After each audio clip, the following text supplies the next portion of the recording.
tardes, bienvenidos a Cruce.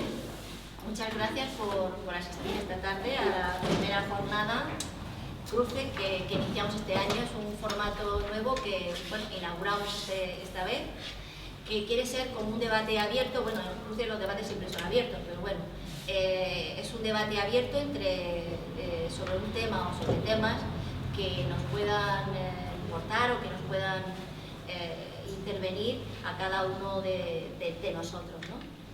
Esta es la primera jornada que inauguramos hoy y vamos a tener la siguiente en junio, que también tratará sobre una pregunta. Las jornadas las hacemos en torno a cuestiones, a preguntas, y en ese caso será ¿hay que defender la democracia?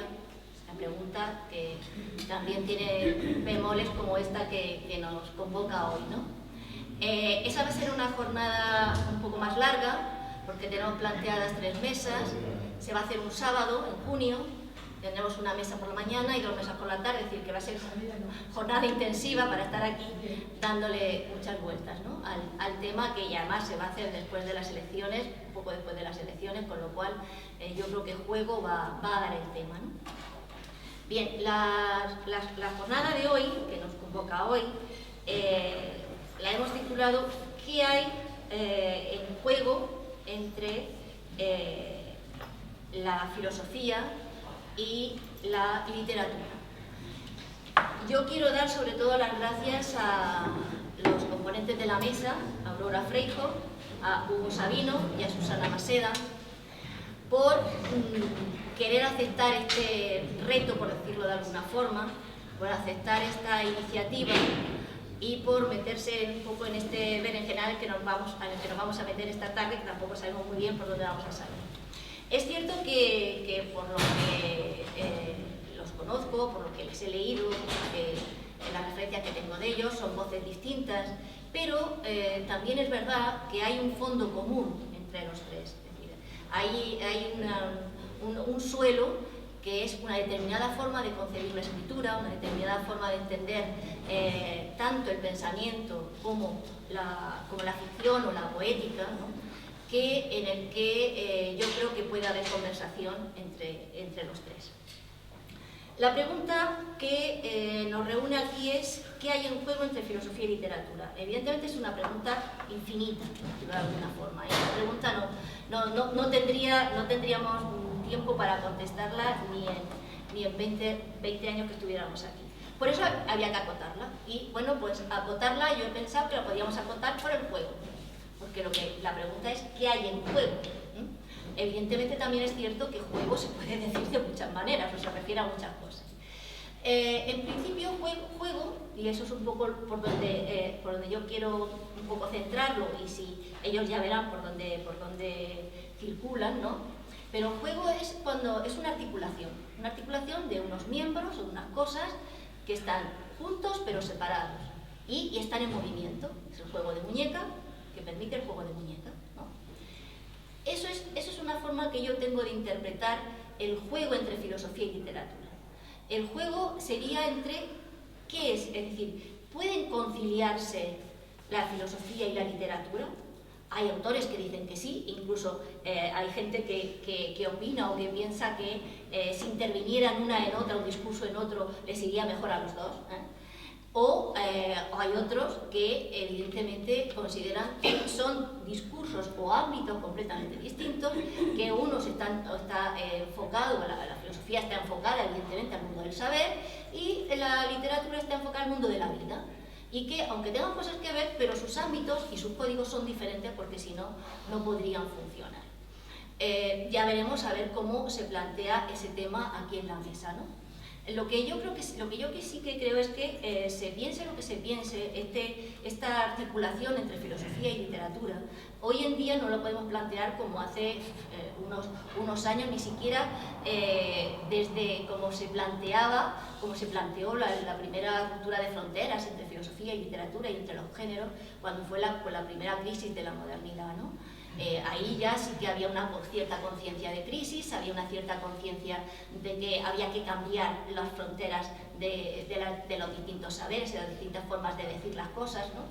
Pero sin embargo, yo creo, tengo la impresión, y si no estáis de acuerdo, pues luego lo discutimos, por supuesto, que en la crisis que nos asiste hoy en día, en la crisis que vivimos en este siglo XXI, que está, yo creo que mucho más impulsada por la violencia tanto simbólica como de cualquier otro tipo que el neoliberalismo ha imprimido tanto en los sujetos, en los cuerpos, en las políticas, en las sociedades, que nos obliga también a replantearnos y a repensar de alguna forma la escritura.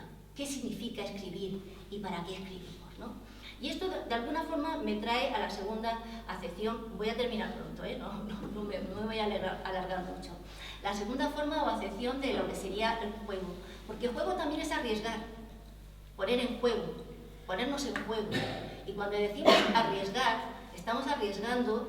La pregunta que nos hacemos de alguna forma es ¿qué es lo que, cuando hablamos de arriesgar, qué es lo que arriesga la filosofía, la literatura?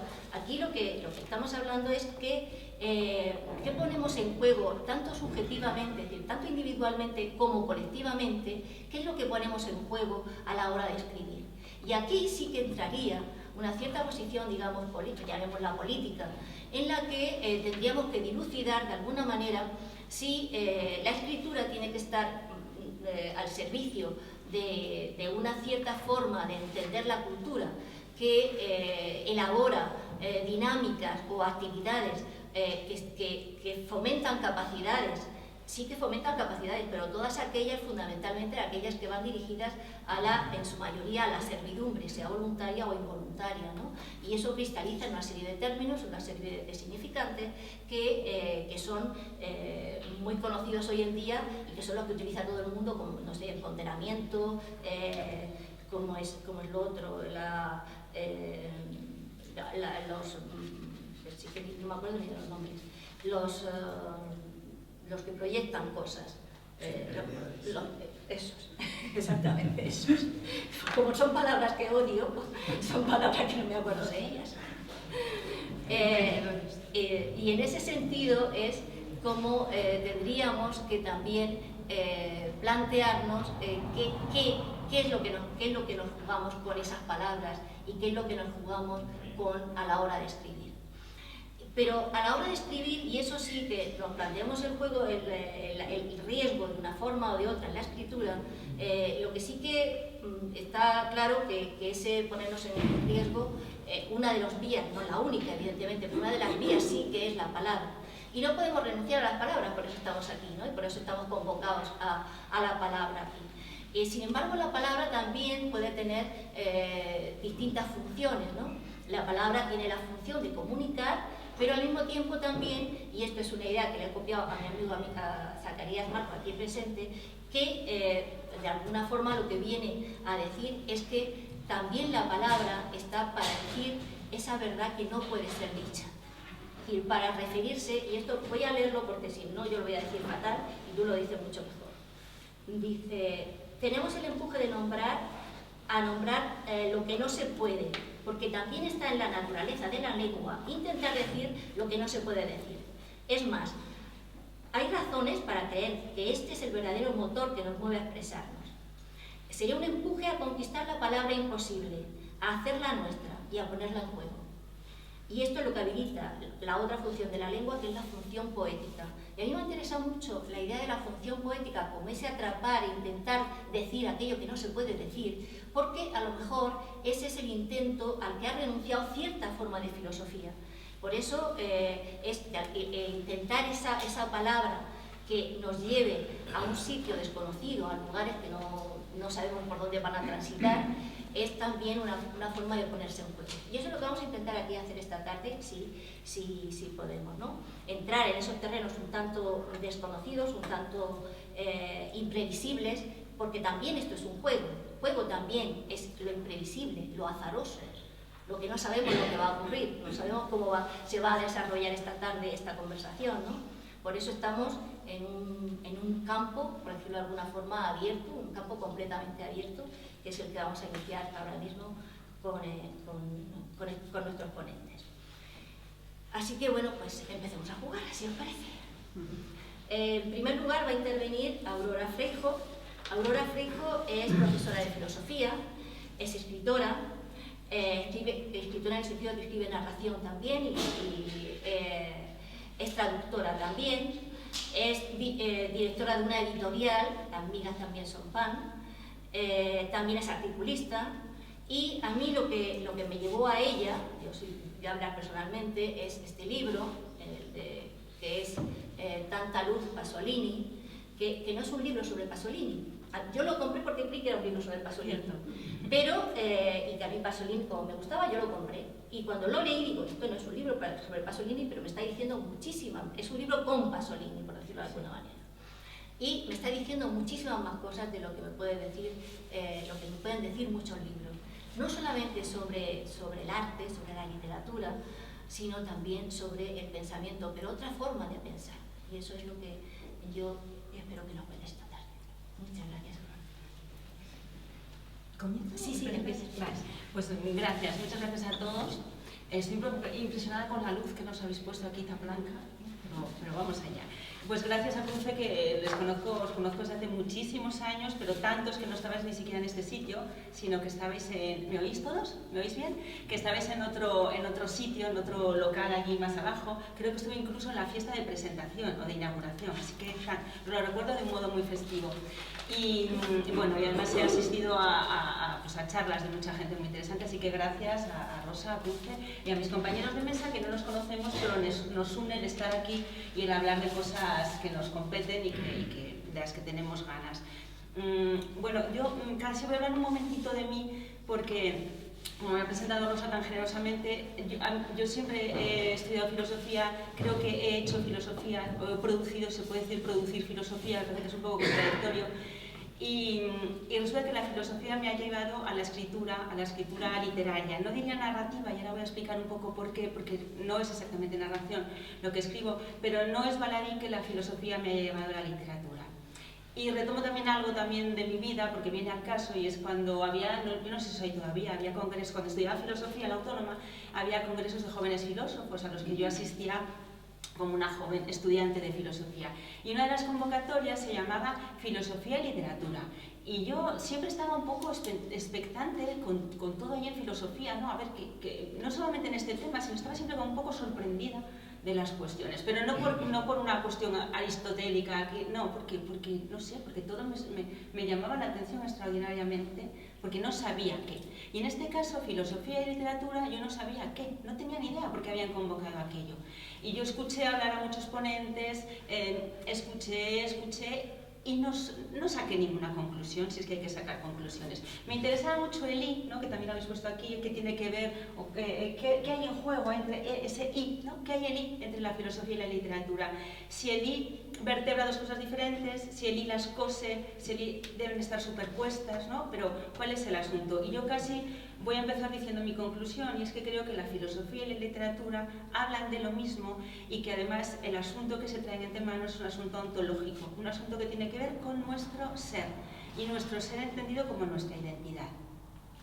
Y traigo también un detalle personal, nada más que por esto que vengo contando, y es que en algún doctorado que estuve estudiando, yo fui a un curso de doctorado que se llamaba La identidad personal.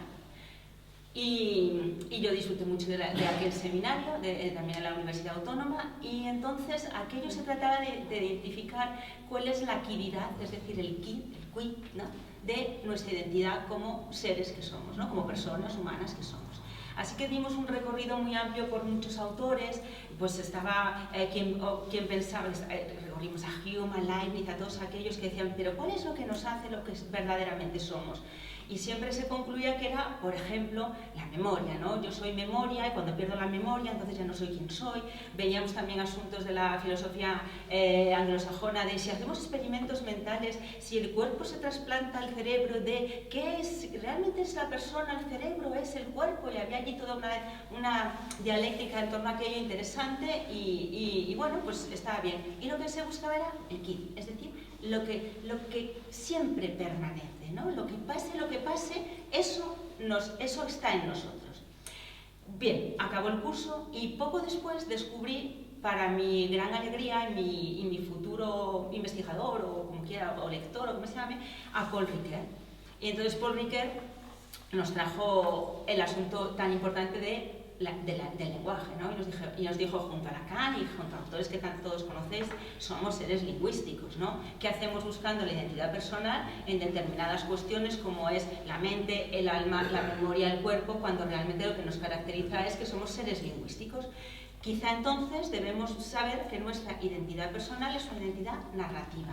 Es decir, lo que yo soy ya no es lo que permanece siempre en mí, ¿no? Si yo soy Aurora no es porque siempre hay algo que pase lo que pase, me cambie el pelo, los zapatos, que permanece, sino precisamente lo contrario. O sea, no es lo... Riquet dice, perdóname los palabrejos, no es lo idem, lo que siempre está, sino lo ipse. Lo ipse es la narración. Es decir, yo soy yo porque voy narrando aquello que soy. Y además esa narrativa, y ahí está Nietzsche con la verdad, esa narrativa no es la única ni la verdadera, porque además lo que yo diga de mí constituye mi identidad personal, mi narración, pero además está también la narración que todos y cada uno puedan hacer de mí, en este caso a lo mejor cada uno de vosotros, ¿no? No sé si conocéis un texto de Foucault que se llama Herculine Barbin, que es una chica, perdón, me he equivocado, es Moi Pierre Rivière, yo Pierre Rivière, que es un texto en el que Foucault dice la identidad de este señor, que es Pierre Rivière, que es un asesino que mató a toda su familia, su identidad es lo que él dice que es él, que dice, yo, Pierre Rivière, habiendo matado a mi padre, a mi madre, bla, bla, bla, pero es que además Foucault lo que hace es juntar en un volumen lo que dice el forense, lo que dice los familiares, lo que dicen todos, dice, esto es una identidad. La identidad de este señor es lo que dice él de sí mismo, pero lo que dicen todos los demás de él, ¿no? Entonces, ya nos hemos metido con que la identidad es narrativa. Bien, ¿qué tiene que ver aquí la literatura, ¿no? ¿Por qué traemos la literatura? Cuando nosotros hacemos una narración de nosotros mismos, cogemos el modelo aristotélico. Os recuerdo, el modelo aristotélico que cuenta en la poética es la narración se debe componer de esta manera.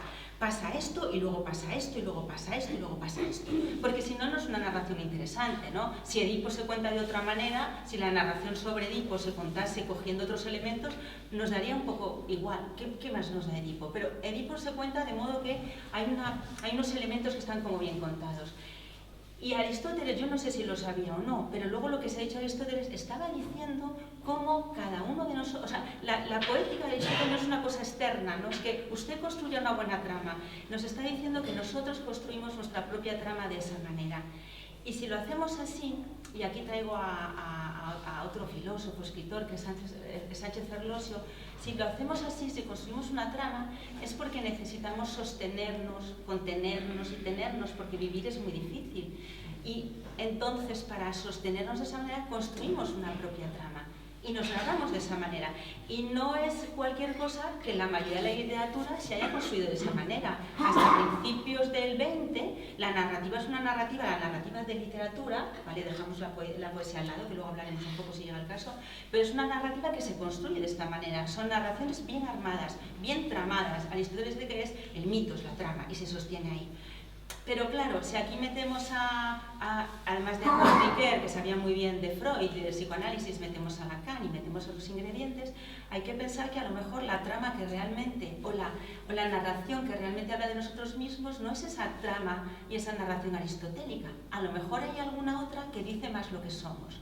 Quizá nosotros no somos esa estructura también armada, que la cogemos para sostenernos.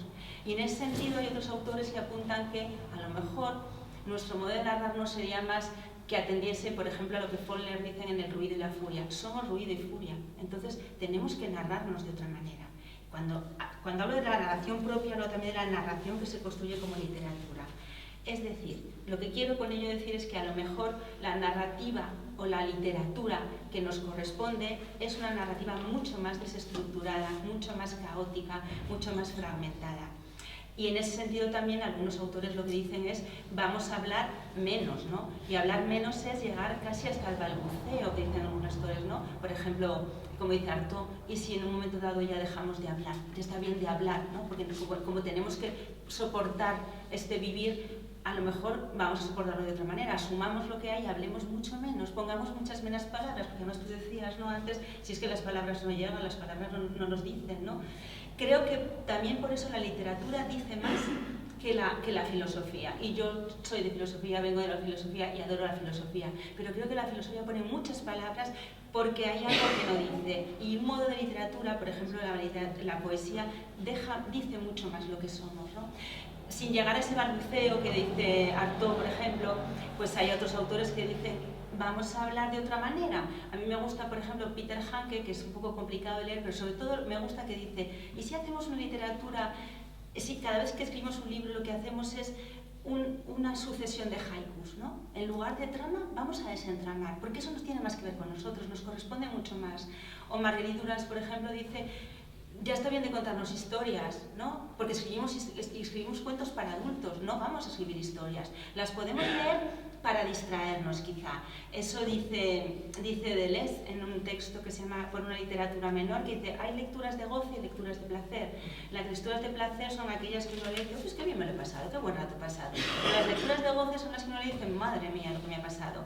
Y eso no suele pasar con una historieta, eso suele pasar con algunos libros que a lo mejor son incluso difíciles de leer, que no apetece leerlos, ¿no? También hay películas que son un poco insoportables, qué aburrida es, pero esto de algún modo me compete, ¿no? Y las otras son como un pasatiempo. Entonces creo que tenemos que buscar esa literatura, por lo menos saber que lo hay, porque debemos vivir también acorde a esa literatura, que es muy difícil porque uno prefiere vivir agarrado, tramado y narrativamente, pero por lo menos que sepamos que eso está ahí.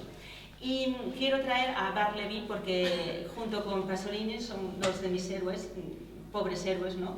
Pero porque precisamente Bartleby cuando dice no gracias, ¿no? Recordéis todos, no gracias, está diciendo a la trama no, yo no me someto a la trama. Y cuando uno no se somete a la trama, dinamita todo, porque el jefe le dice, pero ¿cómo que no? Que te he dicho que te vayas a correos, y dice, no, gracias, yo es que prefiero no. Entonces, decir prefiero no es cambiar, por ejemplo, el relato de Edipo por el relato de Bartleby, ¿no? En lugar de un relato fuerte, hagamos un relato débil, en que digamos, no, yo es que no estoy aquí. Deleuze dice que esos tipos de Bartleby él lo llama los originales y no los protagonistas, ¿no? Tipos que se sostienen en el aire, que uno no puede agarrar, que no abrochan en ningún lado. Y creo que nuestra identidad narrativa, que ya no tiene que ser narrativa, creo que tiene que ser poética, debe andar un poco por ahí. No sé, no sé si podría acabar, no sé cómo voy de tiempo, pero me gusta traer también a una imagen. ¿Sí? 7 minutos. ¿Me quedan 7 minutos? Vale. Una imagen de Deleuze que dice, está escribiendo un texto, yo creo que es Deleuze o Foucault, perdonadme, porque a veces me invento un poco las cosas, pero uno de los dos es. Está hablando de Teseo y está hablando de Dioniso y de Ariadna. Es un texto pequeñito que es de Foucault, que se llama Ariadna se ha colgado. Y entonces le está diciendo, está con esos tres protagonistas, ¿no? Y Foucault apuesta claramente por Dionisio, que es el toro, que es la fuerza, que es el caos, que es la invasión. Y está contando que Ariadna, Teseo la ha abandonado. Ariadna le saca del laberinto, le pone todo el ordenamiento, toda la razón, y cuando está allí le dice, bueno, Teseo le dice, espérame aquí que luego vuelvo, y nunca más vuelve. Y entonces Dionisio se acerca a ella y le dice, Ariadna, vente conmigo, le dice al oído, vente conmigo, yo soy tu laberinto, ¿no? Vente al laberinto, deja de organizar, deja de ordenar. Y yo creo que esa llamada de Dioniso es la que nos compete como seres humanos que somos. Y quizá también, como te he oído hablar del riesgo, ¿no? Hay un poema de Rilke que luego toma Heidegger, que está hablando del riesgo, ¿no? Y dice que vivir es riesgo por excelencia. Entonces, ponernos en riesgo es no tramarnos, es desentramarnos, es desestructurarnos. Bueno, yo no apelo a la desestructuración, porque lo que queremos como decía Ricker, es hacer un relato soportable de nosotros mismos. Cuando uno va a la cura analítica o psicoanalítica, lo que dice es, mi narrativa se ha deshecho, vamos a ordenar otra, por favor, que no lo soporto, ¿no? Entonces, vivamos con eso, porque vivimos mucho mejor así, pero sepamos que a lo mejor lo que hay en el fondo es un desordenamiento y que nos corresponden otras lecturas y otras literaturas y otros modos. Y con esto termino de momento, si luego podemos hablar más. Muchas gracias.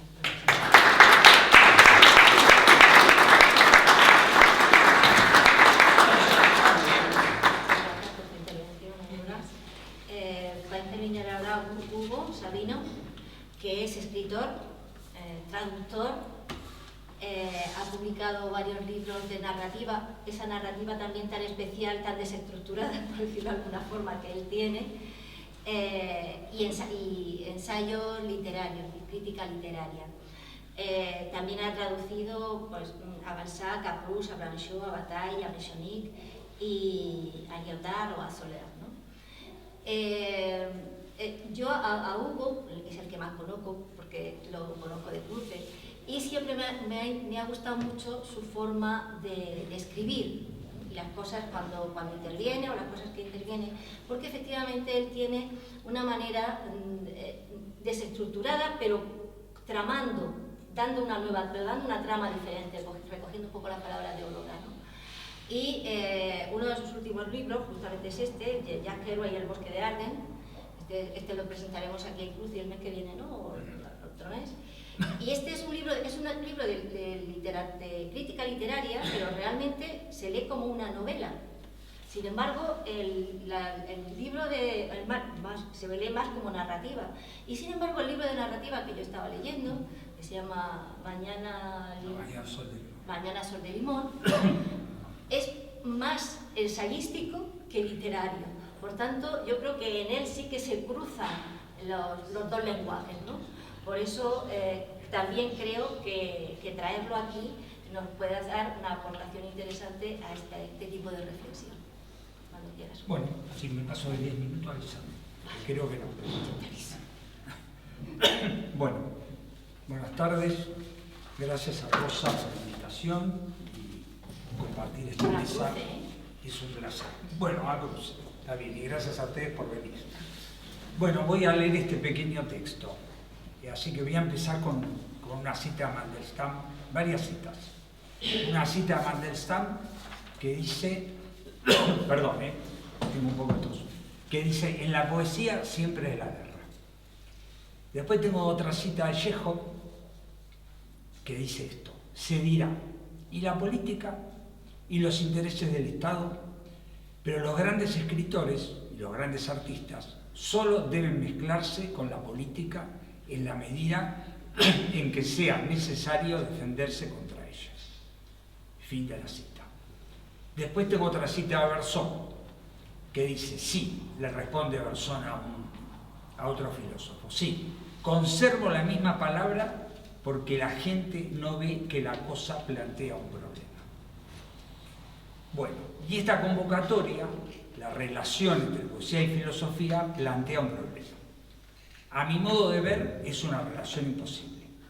Un poema, la lectura de un poema, no es dada a priori, salvo que uno la tenga del saber y solo vaya a confirmar lo que uno sabe. Eso es un esquema. Vas con tu esquema y lees. Y yo hablo más bien de dejarse llevar al interior del poema, de lo que hace el poema, no de lo que dice, tampoco de lo que se dijo de lo dicho. Un poema, o uno lo pone en lo desconocido o en lo conocido. Y para mí todo se juega ahí.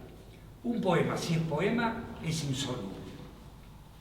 E insoluble quiere decir escribir libros que no sabemos cómo leer ni en qué género ponerlo. Macedonio Fernández escribió enormes poemas y le dijo irónicamente al lector, esta es la novela buena, aquella es la novela mala. George Bataille escribió La experiencia interior y pone esto en la introducción. Dice Bataille, semejante experiencia no es inefable, pero la comunico a quien la ignore. Su tradición es difícil, escrita casi no es más que la introducción del oral. Exige del otro angustia y deseo. Bueno, los dos, tanto Macedonio como Bataille, ponen su poema en el campo de lo insoluble. Al principio nadie sabía cómo leerlos. Los dos siguen siendo clasificados como filósofos. Los dos hacen libros insolubles. Y esa insolubilidad misma es la que cada vez hace surgir un lector extremo, que se atreve a esa experiencia que el poema le transmite. El poema es siempre diferente, pero en principio es una cosa que se frecuenta, que crea y cambia las relaciones que tenemos con el mundo y con los otros. Su sentido se hace y se deshace. Las elecciones estéticas tienen correspondencias éticas. Una obra de arte compromete muchas cosas, mucho más de lo que uno imagina, cuando uno dice es bello o es lindo. Es una de nuestras maneras de situar en el lenguaje y de situarnos. El ritmo es un recorte de tiempo, un recorte diferente al regular, al de la cadencia. Cuando se dice poesía, se dicen muchas cosas a la vez, todas muy diferentes, y todas son puntos de vista, miles de definiciones. Por mi parte, la poesía no tiene ni definición ni respuestas. La lectura de un poema, y por poema entiendo tanto la Divina Comedia como Bajo el volcán o Cómico de la lengua, es un acto de transformación de nuestra vida y de nuestro lenguaje, cada vez que lo leemos, a ese poema, ¿no? Afecta a la lengua indefectiblemente. Los dueños de la lengua tratan de que esa lectura interiorísima no pase, es decir, que eso que viene desde el interior de la voz propia se diluya en formalismos. Tratan de que no se oiga. Lo único que reinventa la poesía son los poemas. Me atrevo a decir que lo único que reinventa la filosofía son los poemas de la filosofía. Un poema no tiene nada que ver con los metros o con las rimas o lo que sea formal, y menos con formas fijas. Un poema lo escribe un sujeto al que oímos en su oralidad. En un poema se escucha una especificidad y una historicidad. No se puede definir por un principio formal. Por ejemplo, verso o prosa. Baudelaire inventó el poema en prosa y terminó con esa división por más que muchos se la insistieron. Bueno, en estas notas que les leo recurrí a los siguientes poetas. A Carlos Mastronardi, argentino, a Paul Claudel, a Edgar Bailey, argentino, a Ricardo Celarayán y al director de teatro Antoine Vitesse, ¿no? Y tengo otra cita, yo lo puse a Bataille, puse una cita de Blanchot que me gusta mucho, que la recuperé hace un tiempo, y Blanchot dice: el hombre de cultura quiere tener todo. Entonces, digamos, se trata para mí de desandar justamente ese camino, ¿no? Y bueno, estos son solo unas notas, ya lo dije eso. Una aproximación alrededor de esta convocatoria, un responder que espero no sean respuestas. Paul Claudel advertía que la polilla cree conocer el tapiz porque lo carcome. Una advertencia claudeliana contra el saber como única vía de la lectura. Claudel escribió 2000 páginas con la Biblia en San Jerónimo, o sea, con la traducción de San Jerónimo en la mano, y tenía como enemigo a todos los profesores o biblistas franceses. Las relaciones entre filosofía y poesía por ahora son conflictivas. Nada cambió desde Paul Claudel. Y no creo que se resuelva. Por eso la cita de Ossip Mandelstam, a la que le doy una vuelta. En el lenguaje siempre es la guerra. Eso no impide que se dé una interacción. Hay grandes textos filosóficos que son grandes poemas. La única relación para mí, si la hay, pasa por esa interacción guerrera y no por una regionalización. Los especialistas de la ética, los especialistas de la estética, los especialistas del romanticismo y así toda una lista de especialidades, ¿no? Sobre el lenguaje solo hay puntos de vista. Mi punto de vista se opone al punto de vista que privilegia la lengua, porque un sujeto organiza el movimiento de la palabra en el lenguaje. La palabra es el ejercicio del lenguaje por un sujeto, por alguien que habla o escribe. Un poema, si es poema, es un acto de pensar, es un hacerle al lenguaje. Y leer y estudiar el lenguaje no es solo algo para especialistas. Sobre el lenguaje solo hay puntos de vista. Parto de que todo saber desplegado únicamente como especialidad no puede escuchar su propia ignorancia. Una teoría del lenguaje reposa sobre la interacción entre el lenguaje, el arte, la ética y lo político, o sea, una inversión de las teorías tradicionales, de las regionalizaciones. Y este punto, el lenguaje poético, no existe, solo hay lenguajes secas. Y hay obras de lenguaje que le hacen al lenguaje y a la lengua y a nuestra vida. Cada uno las suyas. Los géneros literarios son formas fijas que solo apuntan a separar el lenguaje y la vida, a tratar de no escuchar el movimiento de la palabra en la escritura. La poesía de la poesía es una esencialización de la poesía. Los poemas surgen de la escucha. El ojo escucha, el oído ve. En esa interacción se hace el poema. Y la visión. Todas las visiones se hacen en el ojo y en el oído. En Argentina, Oliverio Girondo o Ricardo Celarayán lo mostraron muy bien. Para mí esa interacción hace poemas. Palabras que se relacionan, que se llaman unas a otras. Mallarmé se lo dijo a Jules Luret cuando le hizo la entrevista. Mallarmé dice, la poesía no consiste en nombrar, sino en sugerir. Y como la poética es un ejercicio del sujeto, parto de mi experiencia y de los poemas que leo para contar esta relación entre poesía y filosofía, la que yo viví, ¿no? Y cuento cómo se cruza la filosofía en mi camino. Esa filosofía específica, regionalizada, que se empieza a ocupar de la poesía en Argentina y de la literatura. Y analiza todo y cree que solo es posible una lectura que haga del poema un fragmento de la filosofía, o una estructura. Y dice que un poema es un ejercicio filosófico. Y viene de esta frase de Derrida, Derrida dice, el poema es un filosofema. Es decir, el poema es un fragmento de la filosofía, como dije antes, para Derrida.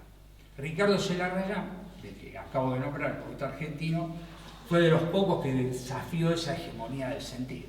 Y lo dijo así, Ricardo. Dice, en síntesis, la literatura la hacen todos sin distinción, en cualquier momento, dentro y fuera de la página, buena o mala, oral o escrita. No interesa. La literatura ha existido antes de la escritura y seguirá existiendo también fuera de ella. Y termina la cita de Celarrayán, y acerca de esa crítica, el mismo Celarrayán, digamos, otra vez el desafío a esta hegemonía del sentido, dice de la crítica, y se pregunta, ¿estética operativa o sistema autónomo que utiliza la literatura como combustible para su gimnasia formalista? Fin de la cita. Entonces, el peligro de este partido de uno mismo es escucharse los propios ecos y bueno, ahí, como dice, ve que uno está jodido. Pero no veo otra manera de abordar esta guerra, con ese riesgo incluido. Digo yo porque implica un tú, una relación, una reciprocidad. Tú no es un mero objeto, es otro en la medida que me responde, y le respondemos. Y acentúa un rechazo a la prédica, digamos, de esa casta sacerdotal de la literatura, que quiere disolver el yo en lo social. Entonces le pido una vez más ayuda a Paul Claudel, que en el prólogo a la traducción de los Salmos pone, la cita de Claudel dice así, escucho, no siempre entiendo, pero igual respondo. O sea que no hablo de la filosofía en general, no puedo, no tengo cabeza filosófica, ni cultura filosófica. Hablo en particular de algunos encuentros con postulados tajantes que vienen de la filosofía y de la crítica estructuralista de aquellos años, y que no aceptan que el ejercicio de la poética es del sujeto. Postulados machacados por críticos y poetas todo el tiempo, digamos, negando esta posición. Y se pusieron entonces, y siempre hablo de la Argentina, y se pusieron entonces a dirigir la literatura. Tuvieron y tienen posición de correctores, como quien corrige la puntuación de un escritor y le come la voz, como hicieron los correctores del siglo XIX en Francia. Y le comen la voz, la normalizan esa voz. En el poema, más que una conceptualización, prefiero la expresión. No estar preocupado por escribir como un estilo y en un género preciso. Más bien escapar del estilo. Tratar siempre de que el estilo no lo alcance a uno. Un poema que se escribe o se lee implica la transformación de nuestra vida y la transformación de ese poema. Implica también una ética, una teoría del valor, ondas de frecuencia y rechazos. ¿Un rechazo de qué? De los tradicionalismos que ponen al poema en un casillero, el de la poesía, y a la vida en otro. Por ejemplo, la actual psicologización de los sujetos, ¿no? que se vive con todo ahora, digamos. En lo personal también rechazo cualquier esencialización del lenguaje y la noción de habitar poético. Está esa frase de Heidegger, que también tuvo mucha importancia en los 80 en Argentina, que dice, la lengua habla, el hombre habla solamente cuando le responde a la lengua. Y aquí otra vez recurro a Claudel para responder. El responder es situado. a los salmos, como la cita que les di antes de Claudel, ¿no? O sea, escucho, no siempre entiendo, pero igual respondo. Pero el que responde es un sujeto, digamos, y no le responde a la lengua, le responde a un texto en este caso, y no le responde a la escritura, le responde a la lectura, en el caso de Claudel.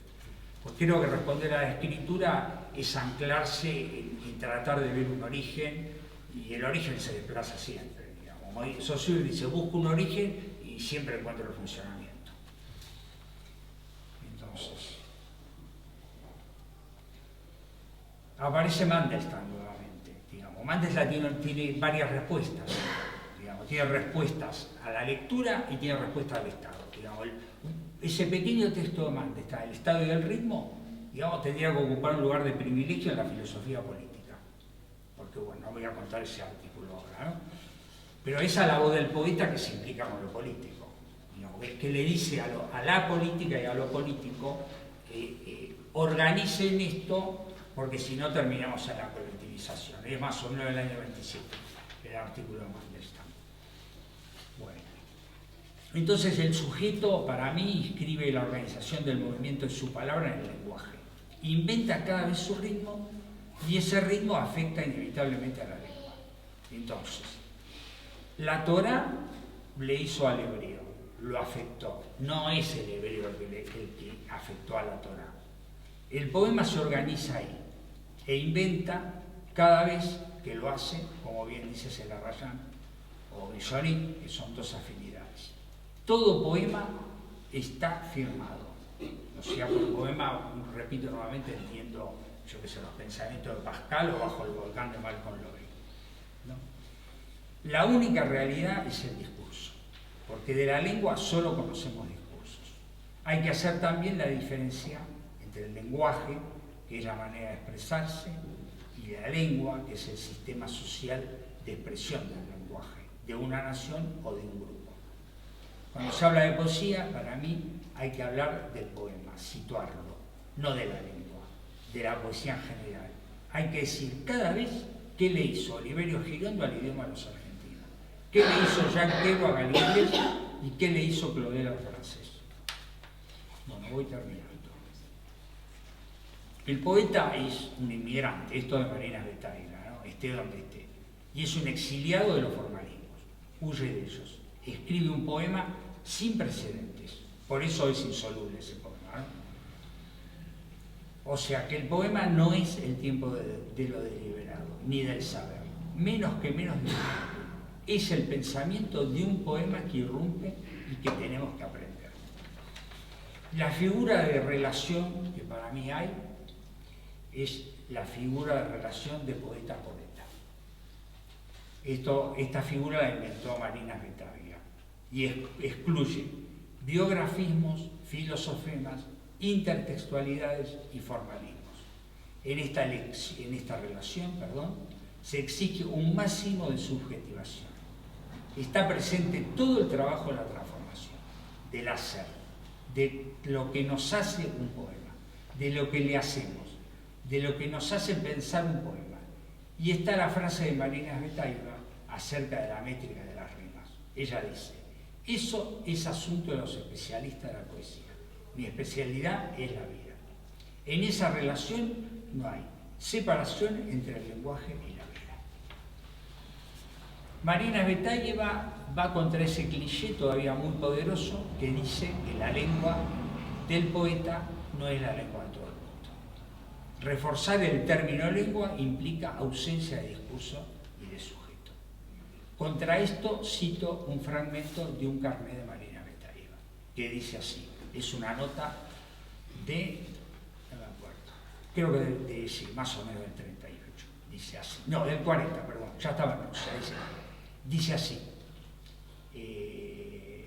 mi dificultad, para mí, escribir versos, tal vez para los otros comprenderlos, mi dificultad radica en lo imposible de mi tarea. Por ejemplo, con palabras, o sea, con sentidos, decir gemido, a, con palabras, con sentidos, decir sonidos, y que en los oídos solo quede a. Cierra la cita. Entonces, acá no hay ninguna escena de la poesía, solo el hacer. hay en Svetaeva un rechazo a la actitud libre. Bueno, y para terminar elijo una escena del Carnet de Svetaeva, digamos que es una escena de confrontación con el filósofo Brice Parennes. Dice, es otro momento, otro episodio de la vida de ella, ¿no? Está en Francia, Brice Parennes es una figura, digamos que en todas las enciclopedias figura como alguien apasionado por el lenguaje. Entonces, en ese papel, Marina Svetaeva lo va a ver a la editorial Gallimard. Brice Parennes, que aparece en una película de Godard, no me acuerdo cuál, por ahí Rodrigo después nos dice. Entonces Svetaeva, a ver si encuentro bien la cita, Francia. Bueno, Brice Parennes figura en todas, como dije, en todas las enciclopedias como alguien apasionado por el lenguaje. En ese papel aparece en una película de Godard. Svetaeva estaba en Francia. Quiere publicar algunos textos en la Nouvelle Revue Française, o en otra que se llamaba Mesures, Medidas. Ella quiere, ellos no quieren. Y hay dos cartas, dos fichas, dos corresponsales. Una a su amiga Salomé, 1931. Dice Svetaeva, la cito, El valiente, que se llamaba así, un poema que escribía en francés, dice ella, no se mueve. Me pusieron en contacto con Brice Parennes, por casualidad no lo conoces, un sovietófilo de la Nouvelle Revue Française, casado con una compañera mía de la escuela, Chapalnova. Y leí, y al final resultó que no le gusta la poesía. Nota bene, solo le gustan los artículos. Y no tiene ninguna relación con ella, con la poesía, solo con ellos, con los artículos. Me fui tras haber perdido mi día. Y la otra nota, también es de 1931, a una amiga llamada Raisa Nikolaevna, dice Svetaeva, me pusieron en contacto, fuimos a comer unos blinis con uno de los redactores de la Nouvelle Revue Française, casada con Chapalnova, mi compañera de escuela. Es el prototipo del comunista francés, sovietófilo. Me oyó y me oyó. Y dice, no entiendo nada, dice Brice Parennes, de poesía. Yo dirijo la sección de artículos sobre tal tema. Pero cuando haya ocasión, hablaré de usted. Tráigalo, pero esté preparada para que lo rechace. Además, de cualquier forma, no tenemos dinero. Y Svetaeva dice, el poeta es contemporáneo en la medida que está consagrado al tiempo. Es contemporáneo no de lo que grita más, sino a veces de lo que se calla más. Bueno, y termino con un poema del poeta argentino Edgar Reilly, que dice, otros saben la palabra, tú la ignoras, otros saben olvidar los hechos innecesarios y levantan su pulgar, han olvidado, tú has de volver, no importa tu fracaso, nunca terminará, es infinita esta riqueza abandonada. Fin del poema, de las líneas, o sea, este infinito para mí, este incumplido, es también lo que está siempre en juego en el poema pasado, presente, y por hacer y por leer. Bueno, fin.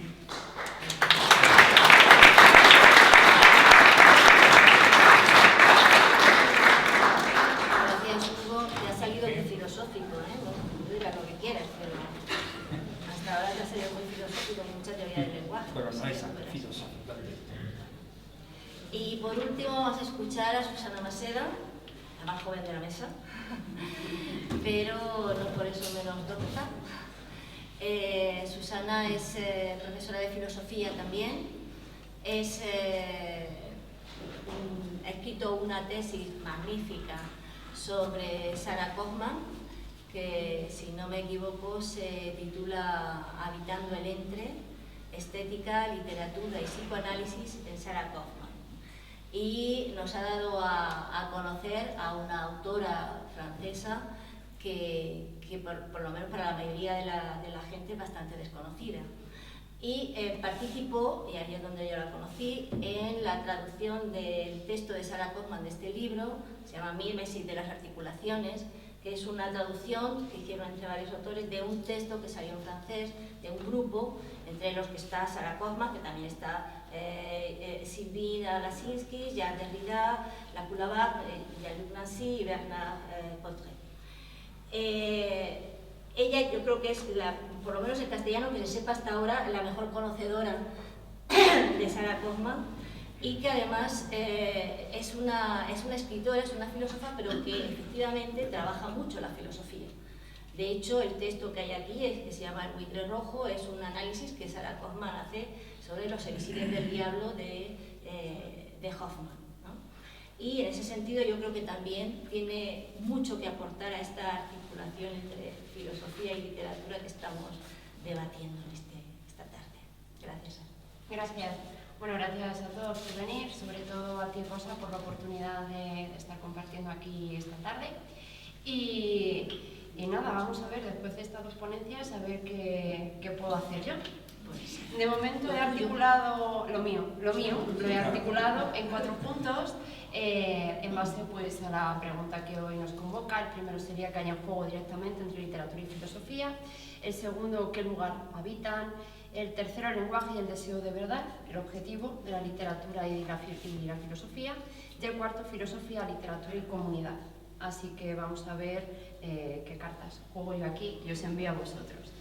El primer punto, que haya un juego entre la literatura y la filosofía. Sin duda, cuando empecé a escribir este intento de respuesta, pensé que el sujeto, directamente.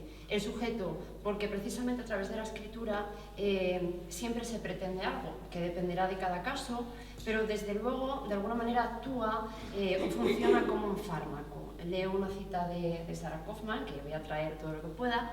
Su carácter apolíneo de la escritura es solamente la otra cara y el reflejo más o menos evidente de su carácter dionisíaco. En este sentido, lo apolíneo sería lo que vendría a dar forma, a tratar de apresar aquello que nos impulsa a escribir, a expresar, y al mismo tiempo el efecto, digamos, farmacéutico sería pretender saturar el sentido, suturar, digamos, una herida desde otras coordenadas, poner algo ahí donde algo falta, o incluso tratar de poner un orden, antes se dijo un poco también, en el caos. Pero aquí entiendo caos como la teodicea, como un espacio precisamente en el donde pueden aparecer cosas, brotar otra cosa, y en este caso en la escritura lo que brota son las palabras, y siempre como posibilidad de creación. Entonces la escritura es cierto que es una actividad, salvo en determinados casos, pretendidamente racional, que trata de articular precisamente, es decir, lograr un armazón a través de lo representado, de lo que se dice, de lo que se escribe, para tratar de hablar de eso, o mejor dicho, de ello. Aquí traigo otra cita de Sarah Kaufman, que la extraigo de su autobiografía, el último libro que ella escribe, y dice: es probable que mis numerosos libros hayan sido vías transversales obligadas para conseguir hablar de ello. Por otro lado, este ejercicio, el de la escritura, no es un ejercicio perfecto, igual que cuando hablamos. No alcanzamos a decir de una vez por todas, para siempre, hallar una última palabra, poner fin al análisis, poner fin a la cadena de significantes, de defensas que nos permiten ir haciendo poco a poco en esta tarea imposible, precisamente imposible por inagotable, porque no se agota. Al mismo tiempo que vamos haciendo, vamos diciendo, y siempre a pesar de todo. Es decir, de alguna manera, perseverar en el ser. Este juego, que es la escritura en general, es un juego de desnudarse para desanudarse, pero que al mismo tiempo, mientras que vamos haciendo esto, vamos creando un velo, una apariencia, una ficción, una ilusión que precisamente hace de escudo, que oculta. Por tanto, en este sentido podríamos hablar de un tejerse algo, como un jersey, o entretejerse con lo más inmanente de la vida y la ficción. La narración, el relato, la sistematización conceptual, la explicación racional, serían precisamente todas ellas formas de tratar de hacer con eso que nos pasa. Leído desde ciertas coordenadas, podríamos hablar aquí entre dos niveles, lo consciente y lo inconsciente, desde otras coordenadas entre lo apolíneo y lo dionisíaco. Todo ello a fin de vehiculizar, es decir, transportar en el seno de lo que decimos, de lo que escribimos, un no saber, un no yo, un no poder, que está en constante flujo o interacción con lo que sí que sabemos, sí que podemos, y con lo que hasta cierto punto podemos identificarnos a decir, soy yo.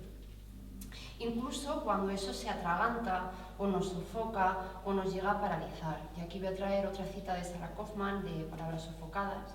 Hablar hay que hacerlo, sin poder, sin que el lenguaje demasiado poderoso, soberano, venga a controlar la situación más aporética, la impotencia absoluta y la angustia misma, sin que venga a encerrarla en la claridad y la felicidad del día. Aquí, como siempre me adelanto, pues yo en mi cabeza como que voy saltando de cosas.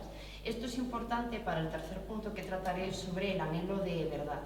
Entonces voy a pasar ya a la segunda pregunta que me planteaba yo para poder articular un poquito lo que venía a decir aquí, que es la literatura y la filosofía en este sentido habitan el mismo espacio. Pues de nuevo digo, sí, vamos a probar qué pasa con eso. En el sujeto del que emanan. Es cierto que tras Nietzsche y Freud, sobre todo, y aquellas personas que recepcionaron su obra más tarde y la reescribieron desde otras perspectivas, podemos confundir adrede y sin demasiado esfuerzo literatura y filosofía. De hecho, los autores y las autoras a partir del siglo pasado cada vez nos lo ponen más fácil. Todo ello precisamente, y aquí me baso para poder decir esto, es porque el lenguaje que nos atraviesa y nos desnaturaliza tiene como una de sus formas la escritura, que precisamente es una de las formas predilectas tanto de la literatura como de la filosofía. Ahora bien, si en nuestro paradigma diésemos cabida de nuevo a las esencias, antes hablaba Aurora de los modelos del modelo aristotélico, podríamos emplearlas con un criterio fundamental y fundante. Y esto nos permitiría hacer toda una categorización no solo de los espacios que ocupan literatura y filosofía, sino directamente de toda la realidad, y no lo ha sido por intentos desde los albores de la filosofía que hemos tratado de hacer esto. Sin embargo, parece que nos resistimos a hacerlo y hay algo que se resiste a ser encajado perfectamente. Autoras como Kaufman ya nos indican que Freud fue uno de los primeros, digamos, difuminadores de estas fronteras, precisamente porque filosofía, ciencia, literatura, pintura unen sus raíces emociones psíquicas. Entonces, todo intento de representación, a la vez que muestra una potencia, algo que podemos hacer, algo que podemos lograr, al mismo tiempo es un acto fallido. Lo que muestra o representa no termina de ser lo representado. No logramos hacer cierta magia, la magia de hacer casar significante y significado de una vez por todas. Saturar y suturar el sentido. Por ello mismo se abre toda una corriente de pensamiento que nos permite identificar o trabajar, mejor dicho, los textos como si de síntomas se tratasen. Podemos decir, por ejemplo, que toda representación cultural, ya sea artística, literaria o filosófica, son mecanismos de defensa ante lo que nos pasa, ante lo que se reprime, ante lo que es intolerable. De esta manera podemos decir también, con Kaufman, con Freud, con otros tantos, que la pulsión será el combustible, lo que anime cualquier actividad humana, pero es verdad que la escritura es una manera de pintar en lienzo fundamental para nuestro ser, que decía antes Aurora. Entonces, si el papel hechicero de la representación se cumpliera, no percibiríamos que se está cumpliendo cierta función. Sin embargo, si falla, su cometido sí que se desvela algo, se revela algo. ¿Qué asunto? Pues el anhelo de que el ser sea lo que es, el anhelo de que yo sea lo que soy, que lo que digo sea exactamente, casi matemáticamente, lo que vosotros escuchéis.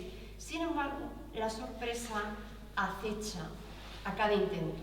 Aparece el malentendido, el sinsentido, que se entienda algo totalmente distinto a lo que se pretendía. Esto me sorprendió muchísimo la primera vez que participé en un congreso, expuse, yo parecía que tenía claro lo que quería decir, y de repente la moderadora de la mesa hizo una interpretación que me sorprendió muchísimo, porque dije, ¿he dicho yo eso? O sea, desde luego yo, si lo dije, no lo pretendía. Y desde luego, pues ese es un claro ejemplo de no poder controlar a través del lenguaje absolutamente todo.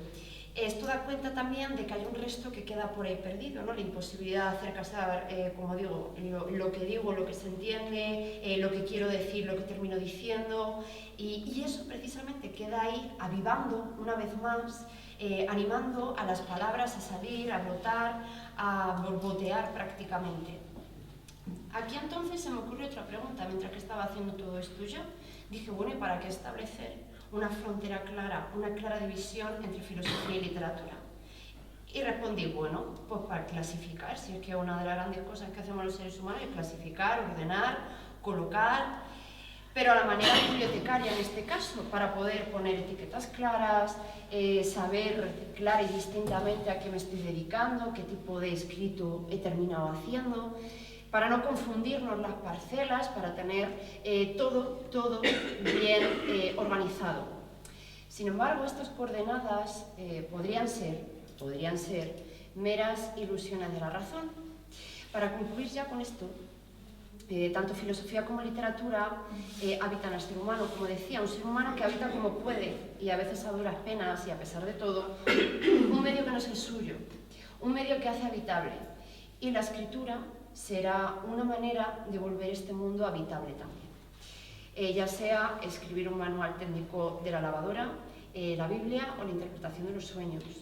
Por ello, al ponernos como sujetos y siempre sujetos al lenguaje, en juego con la escritura, lo que ocurre es que sea la forma que ésta adquiera, siempre va a abarcar mucho más de lo que podemos gestionar, y aquí digo gestionar con todas sus consecuencias, de manera bibliográfica o bibliófila, porque siempre será biográfica. Aquí recojo dos cositas que me gustó muchísimo de las otras exposiciones. Aurora, cuando dijo hacer una trama soportable, y de Hugo, lo que pretenden los géneros precisamente es separar el lenguaje y la vida. Y creo que justo en estos puntos, diciendo cosas muy distintas y de distintos autores, creo que se unen fundamentalmente. Voy a pasar al tercer punto, que es el deseo de verdad, el objetivo de la filosofía y de la literatura. Y no solo de la verdad, porque a mí la verdad es una palabra que, no sé, me da como bastante respeto y tengo yo ahí mis cositas con ella, sino ya del propósito de encontrarnos o elaborar una explicación final, como tratar de sacar algo así como lo auténtico, lo que es, y bueno, sí, en este sentido, pues evidentemente de verdad. Pero en definitiva es tratar de hacer algo que resuelva ese asunto. De nuevo, ¿qué asunto? Pues de saber cada cual, pero desde luego eso que nos mantiene vivos, eso que nos mantiene hablando, eso que nos mantiene escribiendo, pensando. Viendo esto, el problema es que precisamente de alguna manera estamos condenados a lo interminable, a los intentos no logrados, a los actos fallidos que continúan, que siguen, en un incansable esfuerzo por seguir un poquito más, por decir una última palabra más. Esto ocurre mucho en una discusión, que o la zanjas de completo o parece que te podrías liar y liar. Y lo peor de las discusiones es que luego la mejor frase te ocurre ya en casa, cuando todo ha pasado. Entonces, es como complicado todo este tema. El anhelo de dar con una definición universal, con lo que es, con lo que debe ser, todo sin confusión, de manera clara y distinta, claramente es uno de los combustibles de la filosofía, del amor a la sabiduría, del amor al saber. Sin embargo, al fijar yo de alguna manera con estos autores también el fuego, el combustible de la filosofía, en eso que tenemos que poner por palabras, aunque no sepamos cómo, no vea tan clara la diferencia con la literatura. Una diferencia tal vez de estilos, por supuesto que sí, pero a partir de ahí se me hace muy artificial todo, porque al final, tanto el filósofo cuando escribe conceptos como el, no sé, literato o el escritor que trata de describir personajes, situaciones, al final siempre están hablando de sí, o de ellos, algo que les convoca. Y esto me lleva al cuarto punto de lo que quiero tratar aquí, filosofía, literatura y comunidad. Me parece que es evidente que la filosofía, la filosofía por supuesto, pero la escritura nos permite vincularnos con el otro, tanto con el otro que somos nosotros de vez en cuando para nosotros mismos, como con un tú y con un vosotros que estáis ahí. Escribimos de manera manifiesta, y aquí lo digo con todo el sentido, no latente, para saber, para no olvidar, para fijar las cosas, para aclararnos, para tratar un poco de resolver algo. Pero a veces también escribiendo estas cosas, incluso íntimas que son para nosotros, nos descubrimos imaginando, fantaseando cómo serían recibidas por otro. Por eso me parece que la escritura, al permanecer ahí y que pueda ser expuesta a los ojos de cualquiera, una dimensión social a la que no podemos renunciar. Por otra parte, siguiendo la estela también de Sarah Kaufman y de profesoras que han marcado profundamente mi devenir, me parece que leer y escribir es un compromiso radicalmente político, y enseñar a leer y enseñar a escribir también. Precisamente porque, como dijera Hannah Arendt de la condición humana, el ser humano ya ha mostrado que tiene capacidad de sobra para erradicar toda vida en la faz de la Tierra. Pero luego hay otra potencia que tenemos, otro poder, y no voy a decir el de la razón, sino el de la palabra. Por eso, la escritura y la lectura es una manera fundamental de relacionarnos con la palabra. Y en ese sentido me parecen pues, resistencia política de la más radical que se puede. Para Kaufman, como ya dije, toda expresión cultural como la filosofía y la literatura tendrá una vertiente narcisista fundamental, que tendrá a su vez dos aspectos, el erótico y el tanático, el que viene de Thanatos.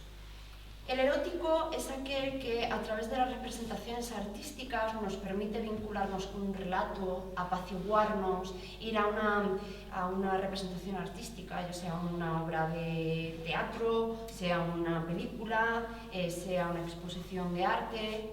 Hay algo ahí que de alguna manera nos hace reconocernos y nos dice, uy, qué bien expresado está esto. Esto era lo que quería decir yo y este señor lo ha hecho mucho mejor que yo, o esta señora. Y eso es un poder de identificatorio, de reflejo, que calma de alguna manera esa ansia de saber quiénes somos, de escribirnos, de describirnos.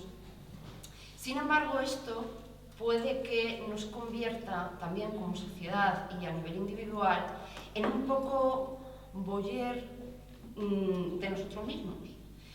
Cuando se perpetúan o solo se admiran los determinados valores que aparecen en representaciones artísticas y no se deja lugar para lo extraño, para la aparición precisamente de lo que representa el extranjero, de repente estamos marcando la muerte de nuestro propio destino, en una morticidad, en un afianzamiento de los valores que desde luego terminarán reprimiendo toda otra capacidad de expresión de aquello que resulta intolerable, ya sea socialmente o ya sea a nivel individual. Y quisiera terminar con una cita de Sarah Kaufman para cerrar un poquito todo lo que he dicho, y dice así: las diferentes producciones psíquicas y sociales repiten en la diferencia, y cada una de ellas de manera perfectamente original, el mismo conflicto originario, la misma falta. Las unas lo hacen de una manera privada, las neurosis, las otras de una manera pública, instituciones y arte. Todas las producciones no son más que dialectos diferentes de una misma lengua, lo inconsciente. Muchas gracias.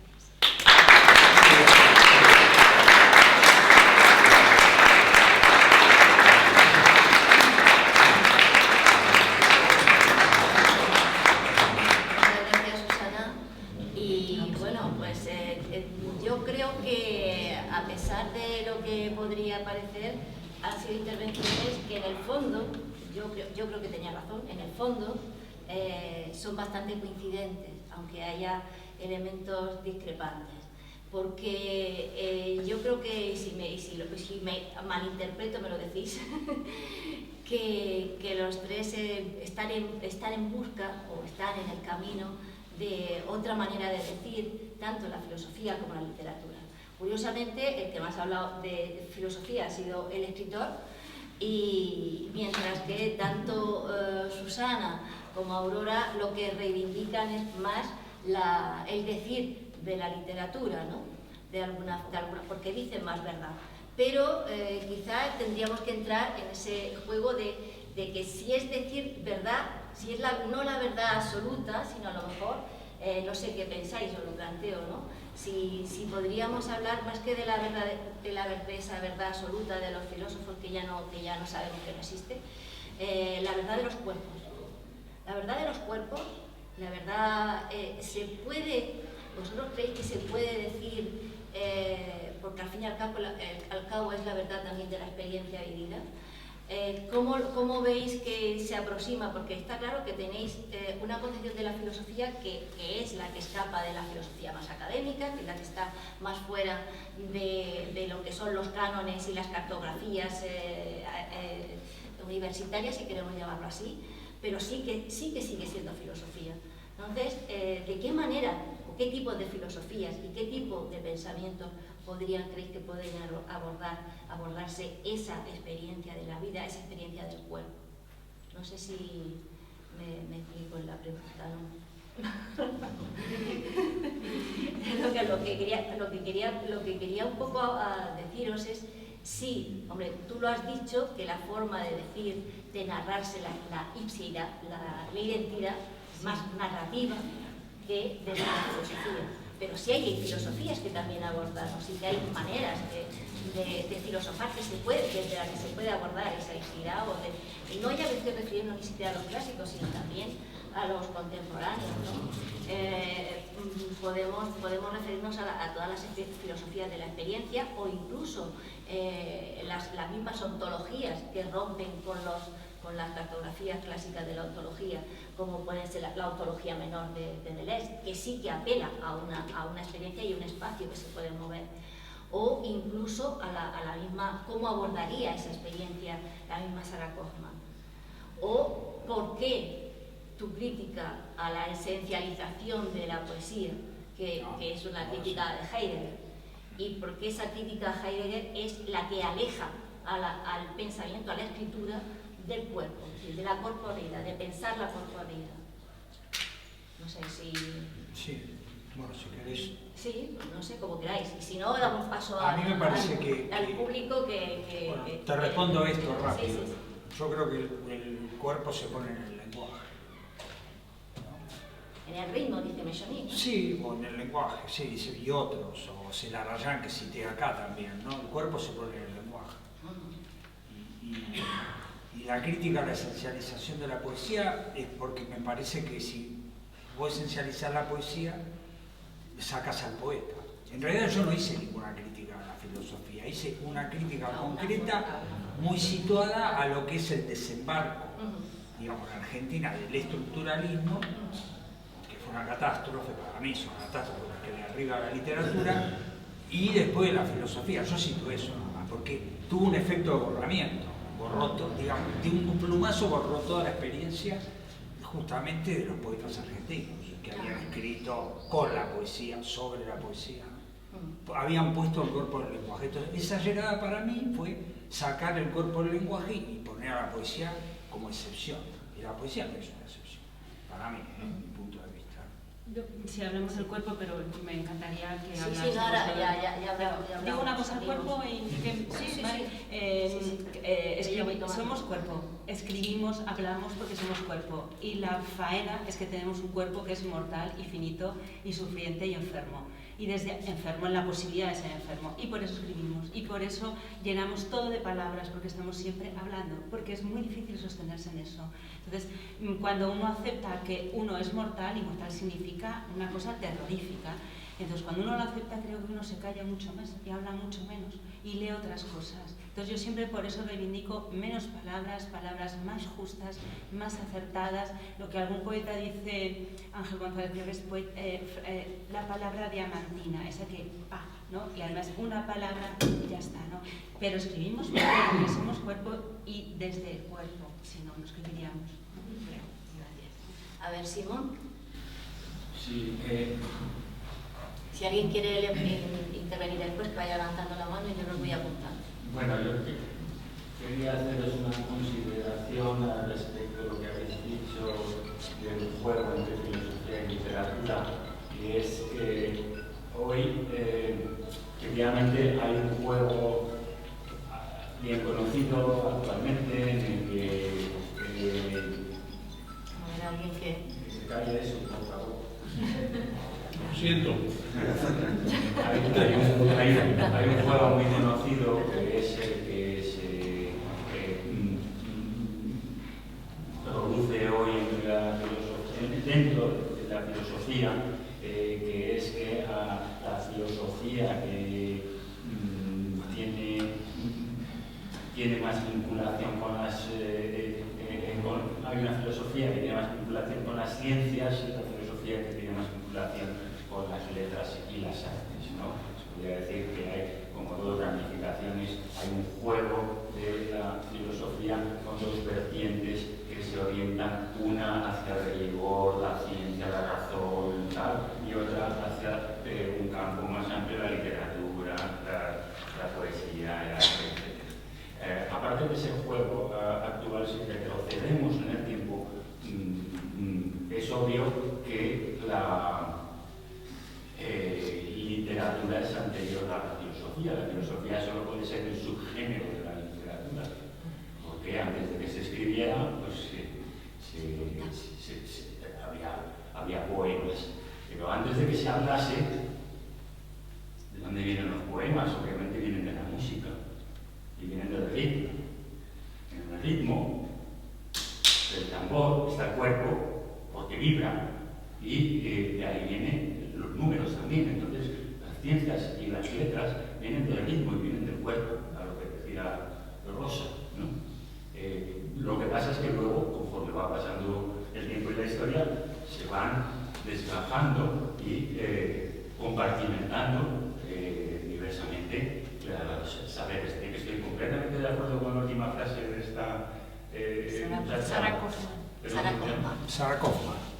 No, con Sarah Kaufman no lo sé. Estoy de acuerdo Con Susana. Estoy de acuerdo con Susana en que inconsciente, si se quiere llamar así, al origen rítmico de una pulsión desconocida de la que surge, o si se quiere llamar caos, o si se quiere llamar con otro término, de ahí va surgiendo lo demás. Entonces, digamos que el juego, a mi juicio, no sé qué pensáis vosotros, si os lo pregunto, el juego se da en ese origen desconocido que siempre se desplaza, como decía Hugo.